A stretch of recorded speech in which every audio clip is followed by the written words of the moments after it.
Everyone,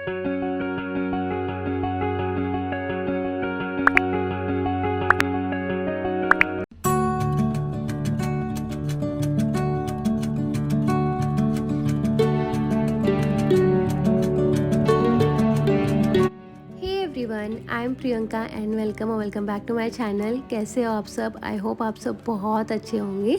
so guys, आज का video एक व्लॉग है, तीज का व्लॉग। तीज के दिन एक्चुअली ना मेरा फास्ट रहता है, फुल डे फास्ट रहता है हमारा। चांद को देखकर ही वो फास्ट खुलता है। सो गाइस, मैंने ना सब कुछ शेयर किया इस वीडियो में कि हम लोग कैसे पूजा करते हैं, क्या करते हैं उस दिन। इवन वो जो हम तलावड़ी बनाते हैं ना, उसका भी मैंने वीडियो लिया है कि उसको कैसे बनाते हैं। तो यहाँ पे मैं मेरा आउटफिट निकाल रही थी। मैं ये रेड कलर की साड़ी पहनने वाली हूँ, जिसका ब्लाउज़ बहुत ही ज़्यादा प्रिटी है। एंड इस वक्त ना मैं इतना लेट हो रही थी, मतलब पूजा की टाइम हो गई थी और मैं अभी तक रेडी भी नहीं हुई थी। मैं बहुत ही ज़्यादा लेट चल रही थी। फिर फटाफट रेडी हुई क्योंकि मम्मा पीछे जोर जोर से चिल्ला रही थी। सो गाइस, स्टार्टिंग में जो मैंने बैंगल्स दिखाई ना, वो मेरी मम्मा की अराउंड 30 ईयर्स बैक वाली बैंगल्स है, जो मुझे बहुत ही ज़्यादा अच्छी लगती है। तो मैंने उनको पॉलिश करवाया। फिर उसके बाद वही पहने थे मैंने पूजा में भी।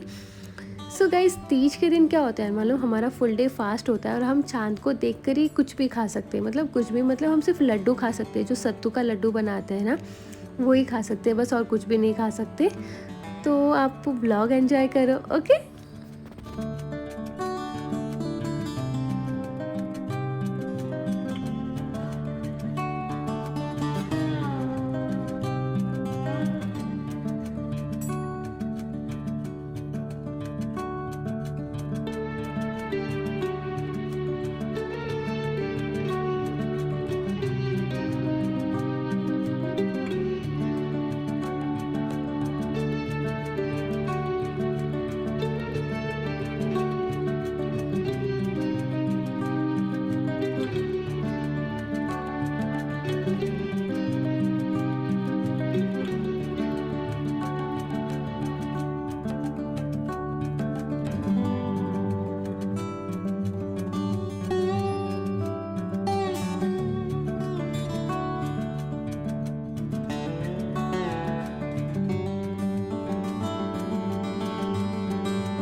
सो गाइस, यहाँ पे मेरी पूजा स्टार्ट हो गई है। सबसे पहले मम्मा ने दिया किया एंड उसके बाद क्या होता है ना गाइस, कुमकुम, मेहंदी और ये काजल, ये जो 3 चीज़ें होती है ना, उसको हमको 16 बार लगाना पड़ता है।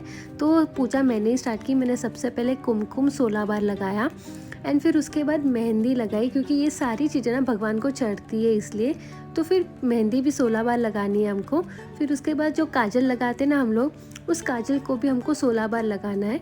एंड फिर उसके बाद जो भी श्रृंगार की चीज़ें, फ्रूट्स वगैरह, ये सारी चीज़ें होती है ना, वो हमको ये जो अभी तलावड़ी बनी है ना, उसमें देखनी पड़ती है। मतलब सिर्फ परछाई हमको दिखती है। मम्मा जैसे मेरे को ऊपर से दिखा रही है ना, और मेरे को वो जो पानी है ना, उसके अंदर उसकी परछाई दिखती है। वो देख के बोलना पड़ता है कि हाँ दिखी करके।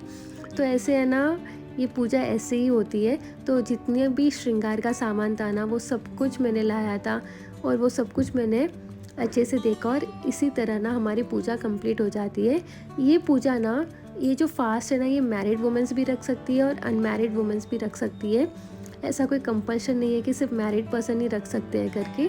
तो इसमें ना सारी श्रृंगार की चीज़ें देखी जाती है। फिर उसके बाद मेरी पूजा हो गई, फिर मम्मा की बारी आई। तो मैं यहाँ पे आपको दिखाने की कोशिश कर रही थी कि ऐसे देखते हो, और उस पानी में जो है ना, उस पानी में हमको उसकी परछाई देखनी पड़ती है करके। फिर मम्मा का भी पूजा अच्छे से हो गई। फिर हमारे घर पे जो लेडीज़ आए थे, उन्होंने भी अच्छे से पूजा वगैरह कर ली।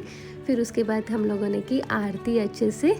बस उसके बाद हमारी पूजा कंप्लीट हो जाती है। फिर क्या होता है ना, हमको बैठ के कहानियाँ सुननी पड़ती है। तो वो पता नहीं वो पार्ट मुझसे क्यों रिकॉर्ड नहीं हुआ। हम लोग बैठ के ना कहानी सुनते हैं, फिर उसके बाद हम चांद की पूजा करते हैं। एंड आपको पता है गाइस, उस दिन ना मतलब कल इतना लेट चाँद आया, मतलब बहुत ही ज़्यादा लेट चाँद आया, मतलब अराउंड 10:30 को। सुबह से इतनी कड़कती धूप थी और रात को अचानक पता नहीं कैसे बादल आ गए।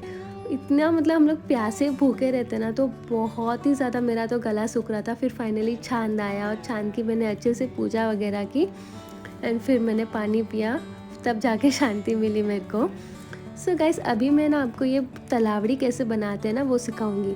तो चलो, सबसे पहले क्या मालूम, मम्मा ने मिट्टी ली है, जो हम पौधों में जो मिट्टी होती है ना वो, और गाय का गोबर, उन दोनों को ना थोड़ा पानी डाल के अच्छे से मिक्स करना है उसका, और उसके अंदर कुछ भी पत्थर वगैरह हो ना तो वो निकाल लेना। फिर उसके बाद ना उसको इस फॉर्म में, इस शेप में उसको रखना है एंड फिर उसको अच्छे से पानी से ना स्मूथ एंड आउट करना है, मतलब एकदम स्मूथ करना है ताकि वो अच्छे से चिपक जाए, और अगर हम उसके अंदर कुछ डालें ना तो वो पानी बाहर ना आए। तो कुछ इस तरह से बनेगी।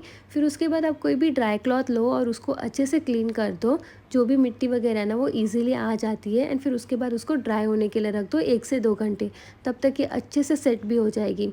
एंड फिर उसके बाद जो नीम का झाड़ होता है ना, नीम का जो स्टेम होता है, बस उसको डाल लो, क्योंकि भगवान के ऊपर, भगवान उसी पेड़ पे बैठते हैं या कुछ ऐसा बोलते हैं, मुझे क्लियरली नहीं मालूम। फिर उसके बाद ना मैंने सोचा कि फ्लावर्स लगा के थोड़ी सजाती हूँ, अच्छी लगेगी। फिर मम्मा ने अंदर पानी डाला, पानी की क्वांटिटी ज़्यादा होती है, दूध की बहुत कम होती है, हार्डली 2 टेबलस्पून।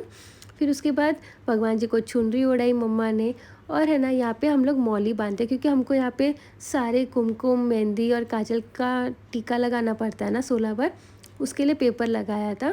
फिर ये जो मौली है ना, इसको हम टेप से वगैरह नहीं चिपका सकते, ये जो मेहंदी होती है ना उससे ही चिपकाते हैं। तो कुछ इस तरह से चिपकाई। फिर मम्मा ने ना भगवान जी को गजरा पहनाया, और फिर मैंने एक गजरा ना यहाँ पे भी लगा लिया, अच्छा लगता है बस ऐसे ही। गाइस, अगर आपको ये वीडियो अभी तक अच्छा लगा है ना, तो प्लीज़ मेरे इस चैनल को सब्सक्राइब करना बिल्कुल भी मत भूलना। 7 भाइयों की एक बहन थी, उसकी शादी छोटी उम्र में कर दी थी। काजल की तीज आई तब उसने व्रत रखा, क्योंकि यह व्रत शादी के कुछ बाद सुहाग के लिए होता है। वह अपने भाइयों के घर पर थी, उसने व्रत रखा। वह इतनी छोटी थी कि सारे दिन भूखी रहने पर व्याकुल होने लगी।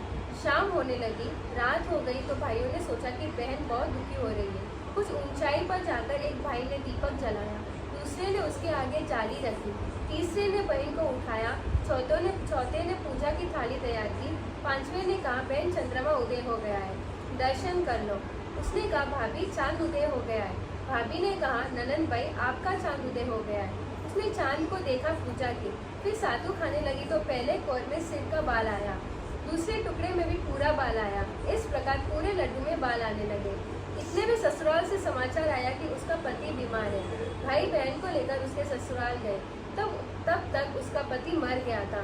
सब जने उसका क्रियाक्रम करने लगे तो उसने कहा मैं उनको जलाने नहीं दूंगी। उसने हट पकड़ी तो लोगों ने उसको तथा उसके मृत पति को एक सुनसान मंदिर जो गांव के बाहर था उसमें बिठा दिया। रात होगी तो डर के मारे बाहर आ जाएगी, यह सोचकर सब जने बाहर दूसरी जगह बैठ गए।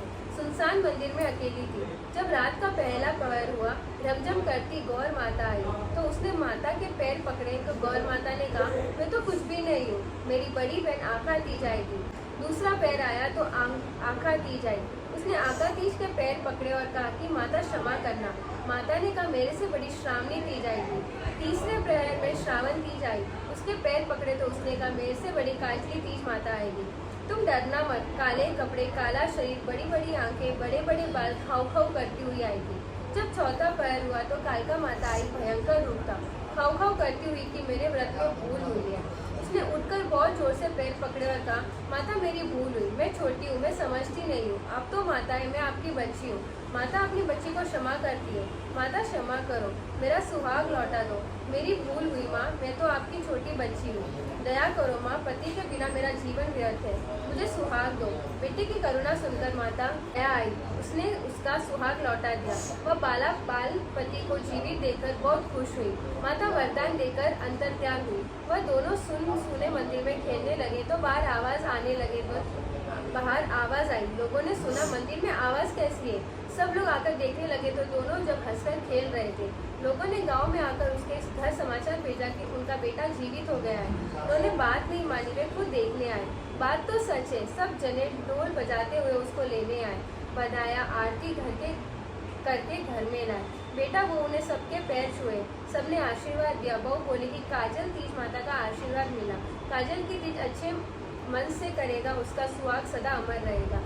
जब गेहूं, चावल या चना किसी का भी सातु बनाकर माता को भोग लगाना, 16 गोरनी एक चाकिया बनाकर सुहाग की वस्तु तथा सातु देना, वह जमना होता है।